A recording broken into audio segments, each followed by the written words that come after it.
All right, greetings, gods and goddesses in training. Welcome back to the channel. It is Uncle Makara.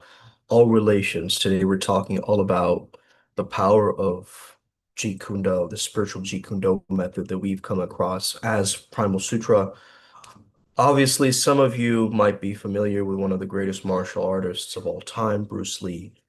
And he didn't just sit like a monk. He trained like a thought cessation martial artist, and he tracked his recovery time like a scientist. He found his gaps between his thoughts like a swordsman watching his breath before a strike, right? So we have to first of all understand the mindset that Bruce Lee had, and why it helps us to also demolish lower astral beings or beings that maybe have malintent and spiritual parasites, archons, all these different entities that do not serve us any longer. Why does it help understanding his mentality? And why have we adopted this martial arts mentality when it comes down to spirituality?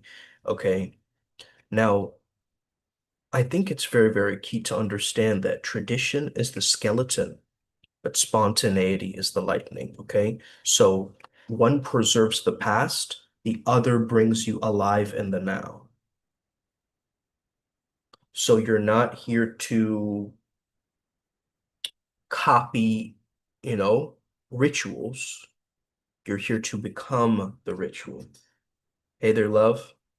So this is why it's so key and important to understand Bruce Lee's mindset, because then we really start to understand on a deeper level how, you know, the parasite feeds on repetition, but it flees from presence. So in Primal Sutra, we don't rehearse the sacred, we're responding with it.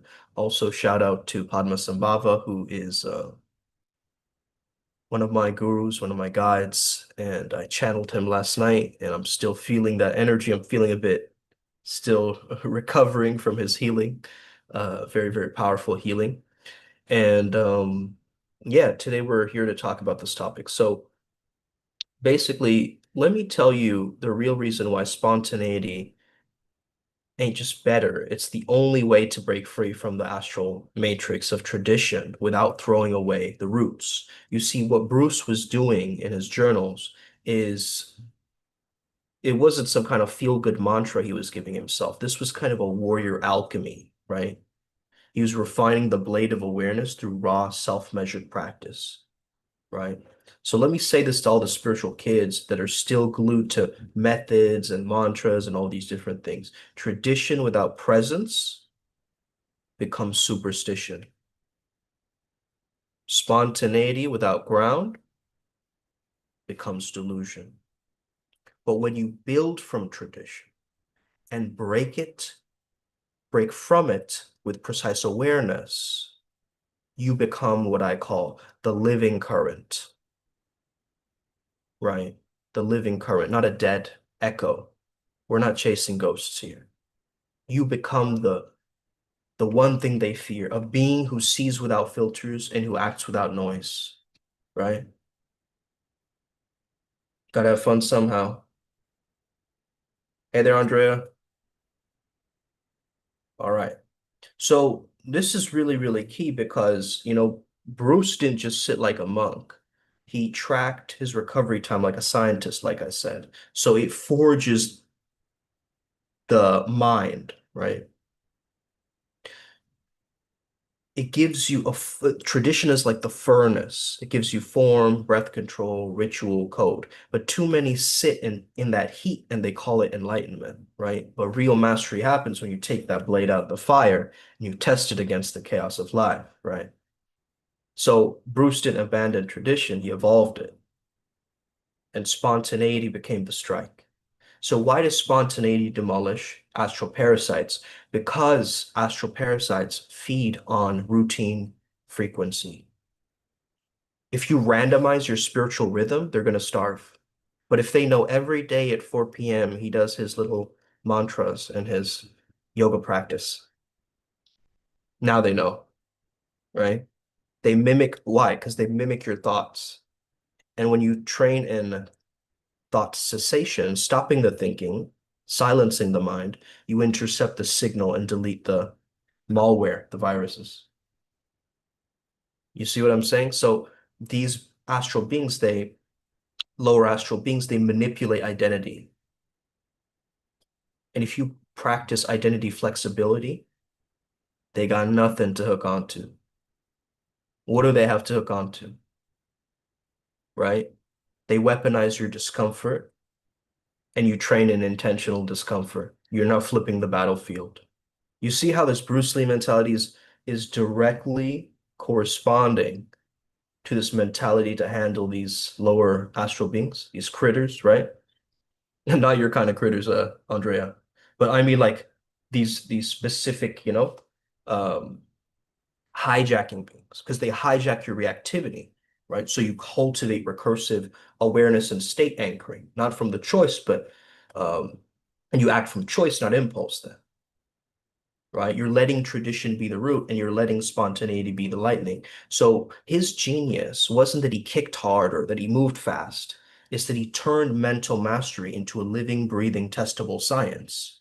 No fluff, no mysticism, just presence refined until it becomes power. So this is your new mantra. I use tradition as my forge, but I strike it with spontaneous precision. I become unreadable to the astral. Be water, but carry fire, right? So knowledge is the enemy of growth. Bruce Lee once said, my perfect technique became perfectly useless. So in this spirit maxing lesson today, you have to let go of the rigid ways that you've done spirituality. The spiritual ego is disguised as knowing blocks our mystical evolution, power. But if you can be free in the moment, allow yourself to evolve in the moment, now you're no longer a prisoner of form. You're no longer the one that clings to the dogma. You design systems that evolves through challenge. That's what we do at Primal Sutra. We're not crystallizing it into stale rituals. We learn through freestyle shamanism in the moment, right? So we're learning by sparring with reality, not hiding behind theories. Okay? What is your lineage? What is your, prove it to me, why don't you, right? It gets into this ego battle now, right? Happy accidents. Uh, hey there, Ryan. All right, cool. You guys are just saying hi to each other. Okay, I'm just trying to figure out what's going on. If there are any questions. All right. Um, so yeah, we have to train in this kind of energetic responsiveness, not just affirmation, right? So moving from the rigidity to the fluidity, from force to flow state, to channel wu wei, which is effortless effort, into negotiations, healing, and creation. So everything, every conflict, every trigger, every projection is this encoded communication from the universe. And, we teach our adepts to listen vibrationally, that to read, behind the lines, between the lines, psychic aikido, decode your opponent's traumas and challenges as encrypted blueprints of growth. So resistance is fuel, actually, right, guys? So the harder they brace, the more force they contributed to their own defeat, Bruce Lee says. So opposition is not a block, it's an offering of energy, and resistance contains the keys to transmutation. So using the shadow work and the trauma as energy jujitsu.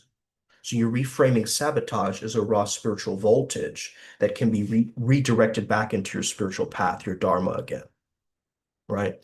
So he said, he was not my opponent. These are great quotes, by the way. This is Bruce Lee's quote. He was not my opponent. He was my curriculum. Do you guys see that? Your enemies are disguised mentors. Triggers are teachers. Resistance reveals your gaps. So build a training system where every obstacle, hater, or setback is an intentional part of your soul initiation. Turn adversity into a sacred assignment for you. Because this is the art of fighting without fighting. Bruce Lee said, when you no longer need to prove anything, you become powerful, right? So you stop being reactive when you've integrated your core wound. peace becomes your strongest field then. This is also aura mastery, right? We teach adepts how to diffuse battles before they begin through presence, not performance, to transcend duality without bypassing. So techniques are the understanding made visible. Don't memorize practices, realize principles. Techniques are not truth because truth flows through form like breath through a flute. And we got to shift from memorizing random rituals to now embodying certain principles, making the teachings intuitive, adaptive, and living, actual living water, right? Every style understands something about combat that you do not. You see, this is why Bruce Lee learned from fencing people, right? As well. Like in fencing, they have certain movements where you have long limbs, right? And you can reach that other person using the fencing stick or whatever. And he created this technique and he was saying, how can I transfer that skill into hand-to-hand combat as well?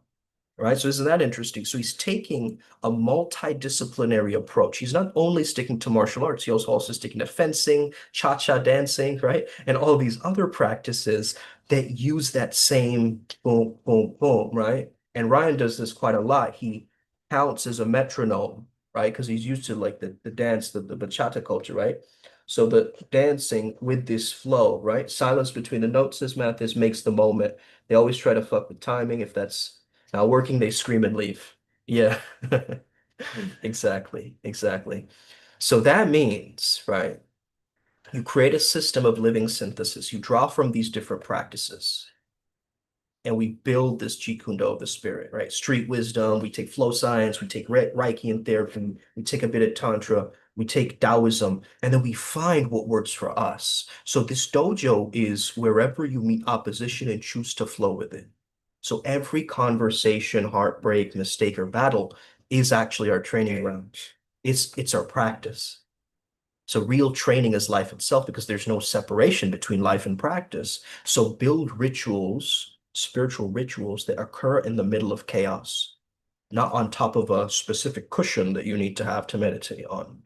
Or, oh, I don't have that incense with me as I'm traveling, therefore I cannot make this happen, right? Find a way where it is portable. Make your spirituality portable, right? Not a style, but a process. Not a destination, but a path of continuous discovery, right? The pathless path, the way of no way. So your path is not going to be linear, it's an upward spiral, right? But it's an inwards upward spiral. So your truth is not fixed. Liberation is not the static throne. It's unfolding with every breath, every moment. So structure your spiritual system as a fluid evolution. Teach your tribe how to wield clarity amidst chaos and creativity amidst collapse. You see, this is what we're really doing. Because I don't think he was a martial artist only, guys. He was like a Taoist hacker of conflict.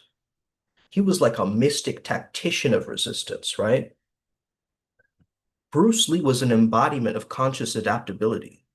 And his mindset offers us this blueprint for spiritual combat, not to dominate, but to dissolve, redirect, integrate, transcend. And this is perfect for Primal Sutra because we evolved from his teachings of mechanical instinct. This is what truly made us, inspired and move forward. So here are some core mindset principles that I've extracted from listening to a lot of Bruce Lee. First thing to understand is he transcended style, right? Let's actually share the whiteboard. It'll be a lot easier to explain.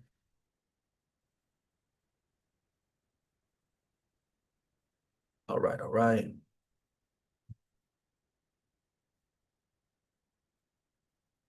So first thing you want to do is you want to transcend style. Don't be confined by fixed systems. Create your own way through your experience. Okay. Next thing is what I just explained, which is functional truth over tradition. If it doesn't work in reality, discard it. If it's not effective in your real life, get rid of it. Okay? Functional truth over tradition. And then we go into questioning everything, not from a sense of doubt or hesitation. This is not what I mean by questioning everything. I mean, go beyond the how to the why. When does this fail? What assumptions am I making on this, right? That's what I mean by that. Subtraction over addition, okay? Mastery is not about adding more, it's actually about doing less. True mastery is the elimination of the unessential until the core remains, until the primal remains, okay? Next, we have an adaptive foundation. Damn, doesn't that sound counterproductive? Doesn't that sound like a paradox? But I mean move like water, be rootless but structured, okay? Next, we have a mental discipline,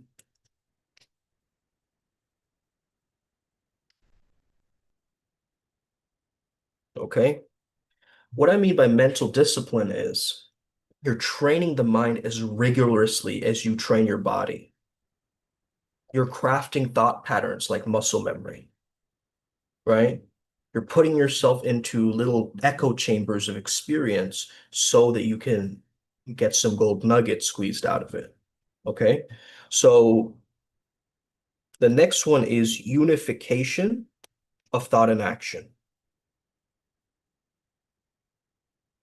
right? This one is where you make your philosophy embodied. Your thought becomes movement and your movement becomes thought. Okay? It's this amazing feedback loop. Okay? Perpetual innovation. This is something that I had to learn the hard way and experimenting with many different things, binaural entrainment, this, that. I studied every modality of healing. You could probably say, okay, let me do a little bit of Reiki. Let me do this. Let me learn from here. Let me learn from there. And then bring all of these interests together. And almost you got to be allergic a little bit to comfort zones, right? You got to constantly disrupt your own patterns and evolve your past plateaus. But I think a lot of us, we stagnate, right? We get stuck in the same old loops, same old patterns, right? And then there's not this perpetual evolution, this innovation, but this perpetual creativity that keeps stacking. That's unbelievable, right? And you can only do that when you're being super spontaneous, right?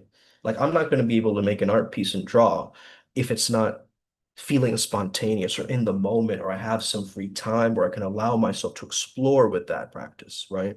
So you have to understand also how to integrate your opposites. Okay, so transcending the illusion of duality. It's not this or that. You gotta sometimes combine hard and soft, structure and chaos, yin and yang, together to get it done, right? Like I'll give you an example. If I go to my girlfriend's workplace and I start bossing everyone around, I don't have the authority to go do that, right? Because I'm not the boss there or whatever. So that means I'm trying to be young in an environment where she's supposed to be young.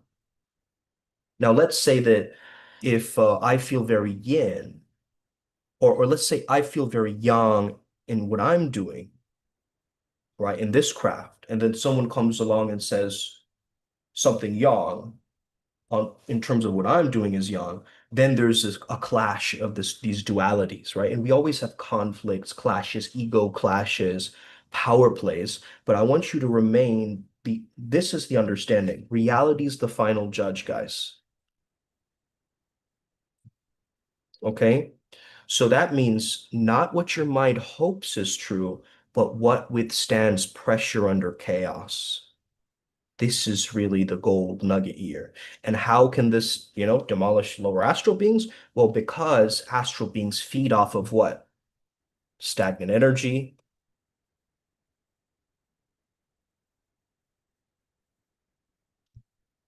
It feeds off of all of these, right? Stagnant energy, mental rigidity, emotional reactivity, false identity, fear-based programming. And this Bruce Lee mindset slices through these with a surgical precision. So the first thing you want to do is interrogate the entity's programming, right? Each answer breeds 5 new questions. You confront an entity not with fear, but with interrogation. Why are you here? What emotional program do you think you're running? What belief are you trying to reinforce in me? Oh, yeah, what part of me invited you in then?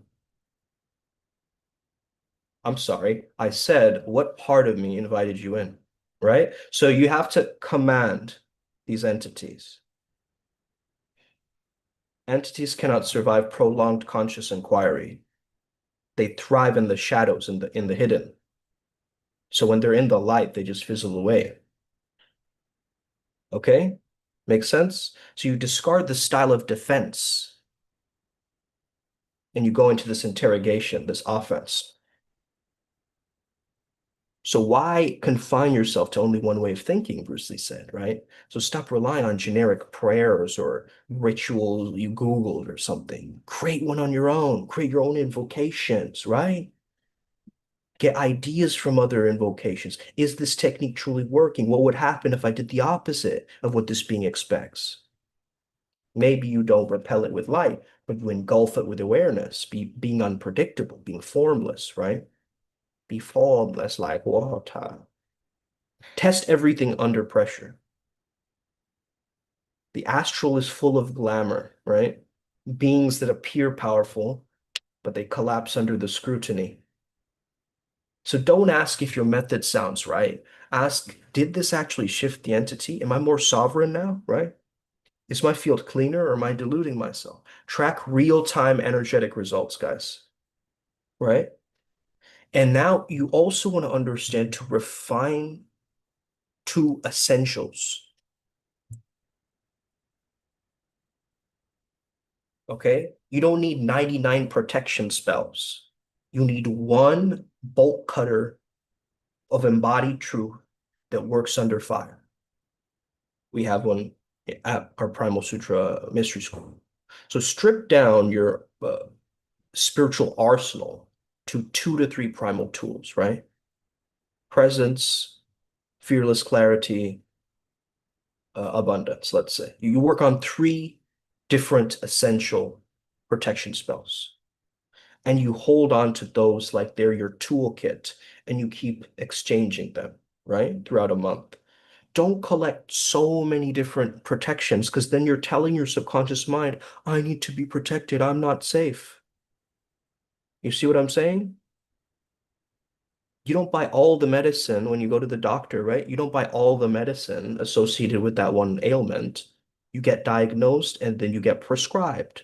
So you have to prescribe yourself your protocols. Become untelegraphable. Every movement of yours should be non-telegraphic, right? Astral parasites read your energy signatures. And if your defenses are rehearsed and predictable and you're they know your trigger points, you're much more easier to manipulate. But if you're training to respond from zero form, no signal, no preparation, maybe you just get out of bed and you're just like in the zone, right? You let your awareness punch through like Bruce's 1 inch strike, right? You guys have seen that? Incredible, right? So that's the mentality. You got to be rooted but without being structurally bound. So your aura should not be rigid like it's this fortress. It should be the water in a hurricane.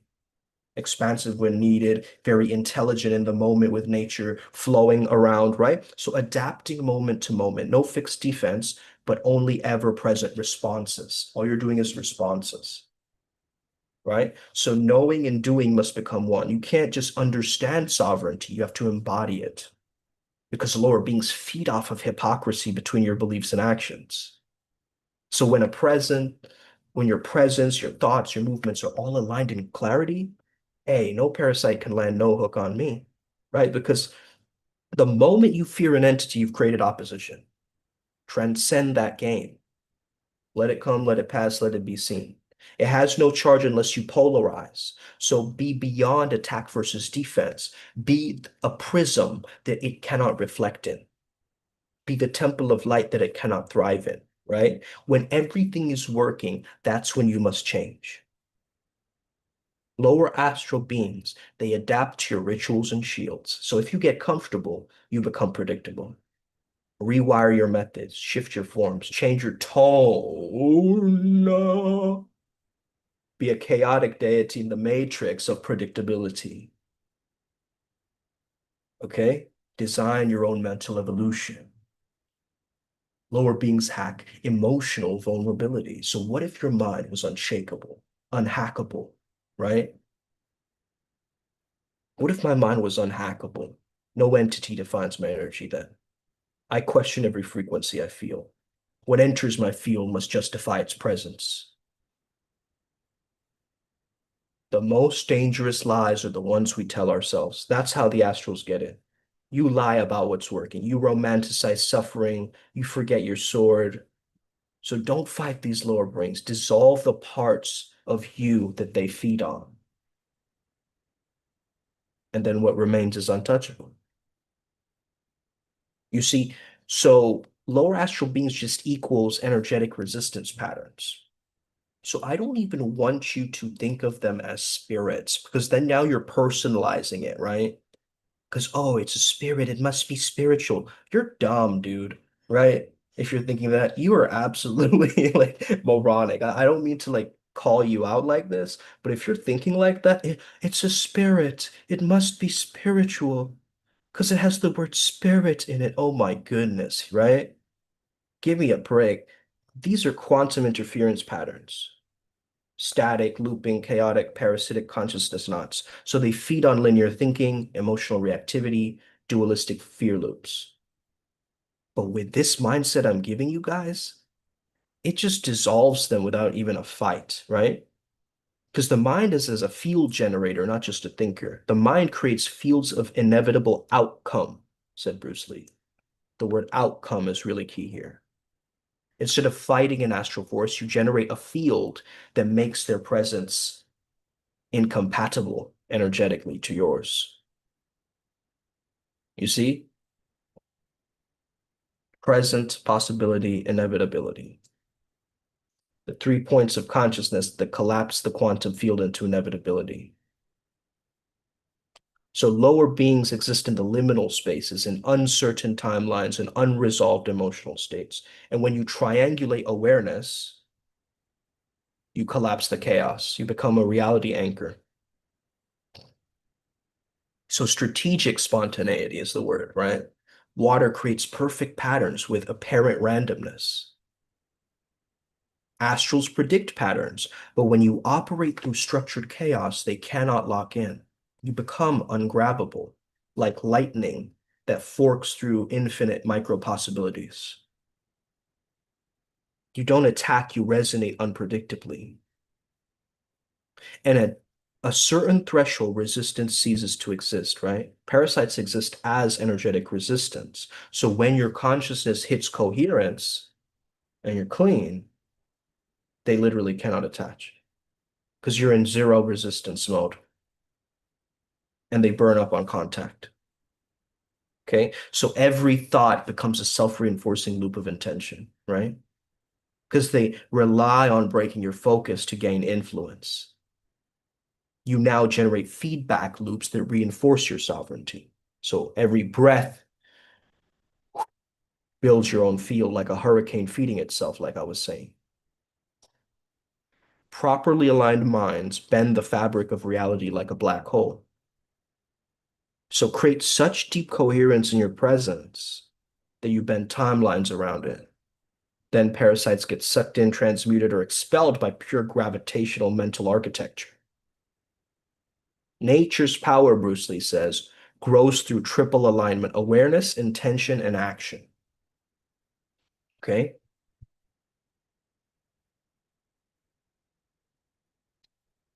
The spiral of inevitability.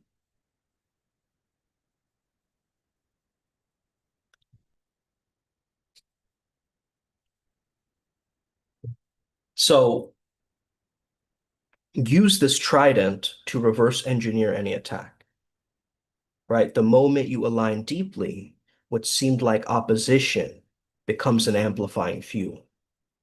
Because combat follows wave theory, okay? So you break every astral illusion of rhythm, you chant offbeat, you move erratically, you speak in primal tongues, you disrupt their vibrational foothold until their entire signal collapses. I can't pinpoint this mofo. He's doing everything and nothing at the same time. I just don't understand this paradox of a human being. Well, also he's not easily manipulated in the astral. That's who that is. That's the walking paradox that this world needs, actually. Okay? So water flows in sacred geometry. So must you, and so must your thoughts. Imagine sacred geometry radiating from your third eye, right? Imagine if you had your thoughts emanating out your third eye like sacred geometry. Every thought became a sigil. What if that were the case, right? Because lower forces can't touch you without scrambling their own structure. So you don't create force, you actually become it. The force that changes the world isn't the one that pushes the hardest, but the one that aligns most perfectly. So you transcend fiction itself, you don't fight demons. You become so aligned with the laws of reality that nothing can bind you, right? You're a conscious inevitability. So entities flee upon contact. You get it? So you're no longer fighting in the astral, you're reprogramming the field that it runs on. And this mindset, it destroys these attachment points, it erases these negative loopholes, it collapses these parasitic timelines, and it demagnetizes your auric field from interference. Okay? The improvisational actors, they had some idea of this, but they didn't know exactly how it would overlap into psychic defense, right? So you are the firewall, the black hole, the geometric inevitability, using no way as a way, having no limitation as limitation, right? That's not just combat philosophy, that's a declaration of spiritual rebellion against every calcified dogma, every frozen lineage, every outdated path,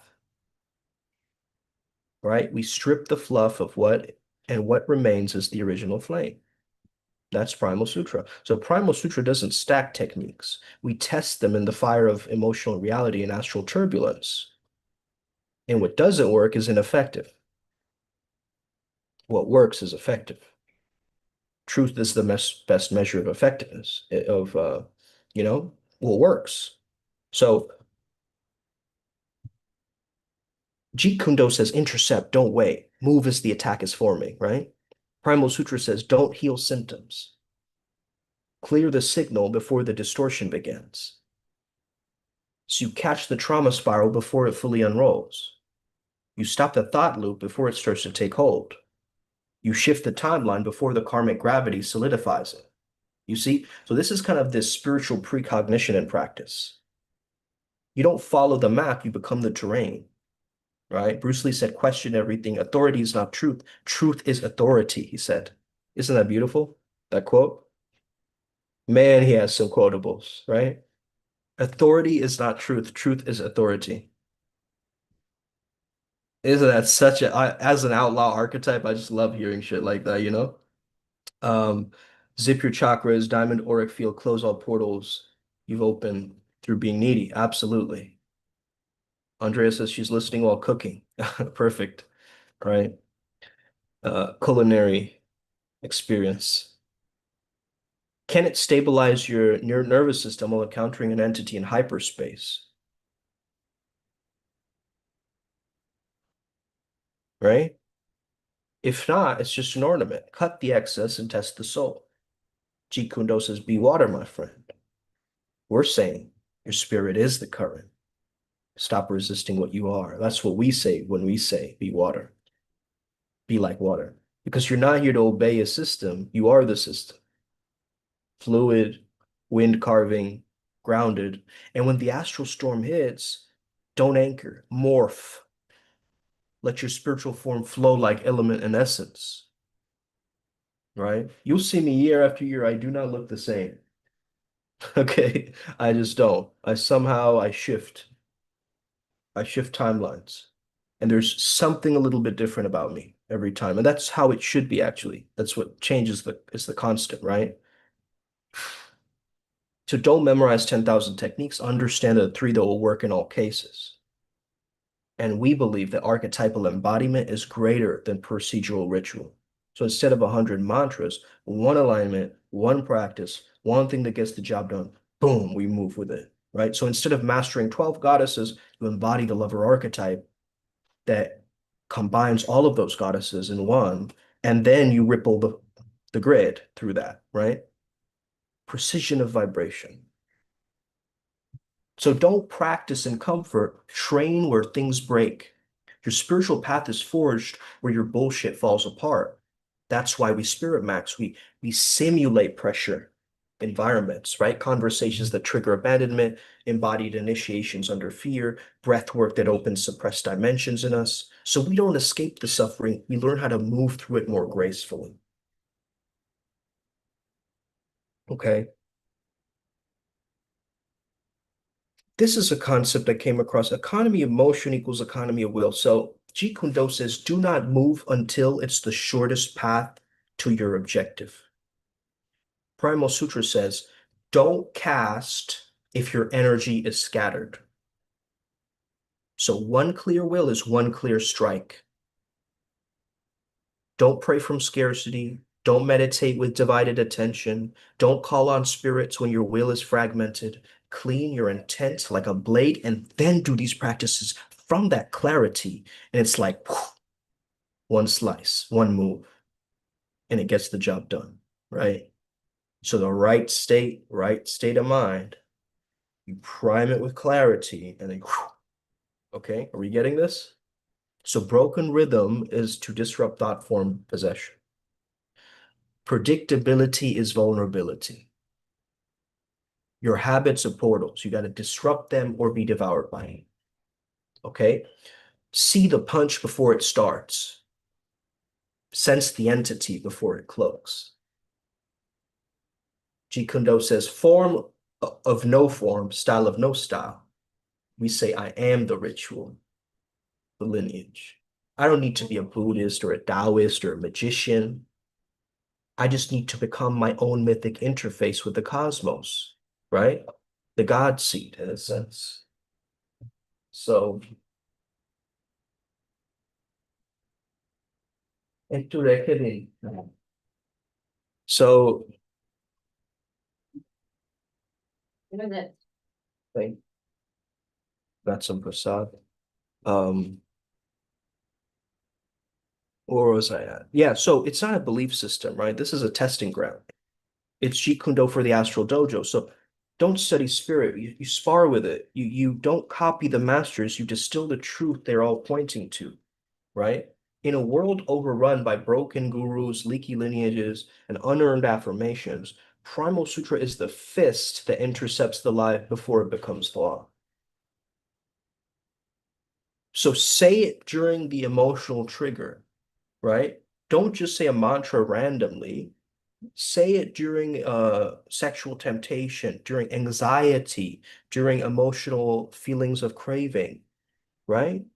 Do the mantra then. Does it hold? If not, upgrade or drop it. That's the key, right? Train for formlessness with ferocity.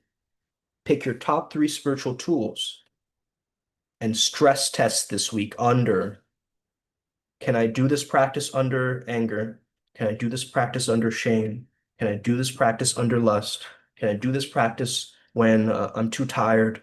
Can I do this practice when I feel like, the world is crumbling down? How can I simplify it? If not, if I can't do that practice, how can I simplify it? All right. So break the loops, use chaotic alignment as a sacred art, and do 3 daily rituals at random times this week. Just that. That's what all I ask for in today's video. Just random movements, right? Randomly you get up, you start breathing or chanting or moving when you feel resistance. This dissolves predictability from your field. That's why I'm getting you to do this. Okay? So before sleep, before entering a public place, before talking to draining people, you set a micro ritual. Okay? I have a very secret one that Ellie had shared with me, so I can't share that on here specifically. But what I can tell you is you got to catch the entity before it speaks to your inner voice, right? Whose thought is this? That's all. Just clear what's not yours. Okay? So stay aligned when the world throws you static. Sharpen your mechanical instinct. Don't think, train to know instantly,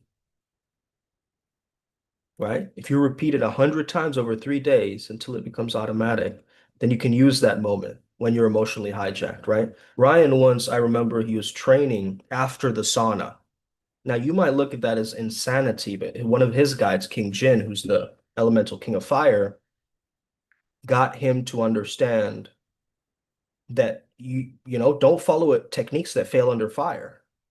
So that was really a training ground for him. Now, if you understand this mindset, you'll notice, has this worked under chaos? Do I keep this from truth or tradition? Right?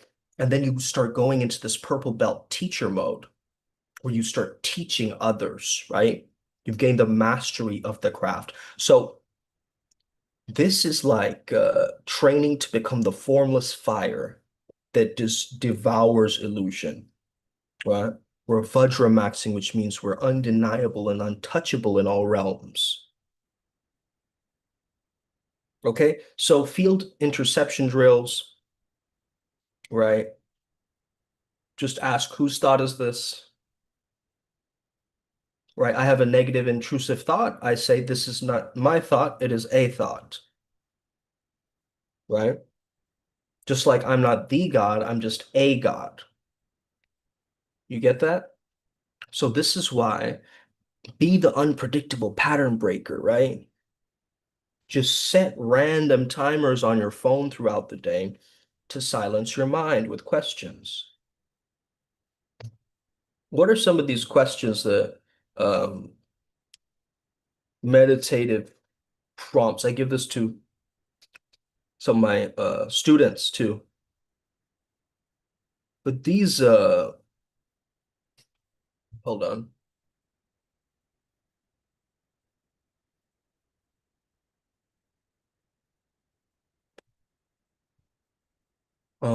Let's see here. Okay, yeah. So things you can say, let me just close this. So these are some things that you can set up as meditation prompts on your phone. I know there's certain apps that already do this, okay? And you can also record it on your phone too, right? Very easy. Set a timer on your phone. If I had no name, who would I be? Where does my body end and the world begin? What if I let go of needing to know? What is already whole within me? Where does this moment live? You see what I'm saying? So these kinds of questions, what moves if I sit perfectly still? Is that a great meditation practice? All of these spark meditation, these questions. What is this moment without a story, right? Now you're focusing entirely on the raw sensations and experiences of the present without adding any interpretations or narratives. So these are ways of thought cessation and of silencing the mind. My favorite one is I don't know and I don't care. You guys know that one. And of course, no name, no form, no age, no time. I like that one too. Or pretend there's no past or future. You were just born right this moment now. That's the blank slate method, right? The Shoshin mindset, the beginner's mind, where you can just tap into something and just think, wow, I'm just doing this for the first time. Then you get that excitement, that novelty, right, of doing the task. So anyway, guys, I hope this mentality helps you out today. And I hope that you carry this forward with you, maybe even pay it forward by sharing this video with a friend and somebody you can learn a lot from this. All right. So I hope you have an incredible rest of your day. Take care. Uh, much love, and we will speak soon. Okay, guys? Peace. May the flow be with you. May we never be the same again. Wossa. Let's go.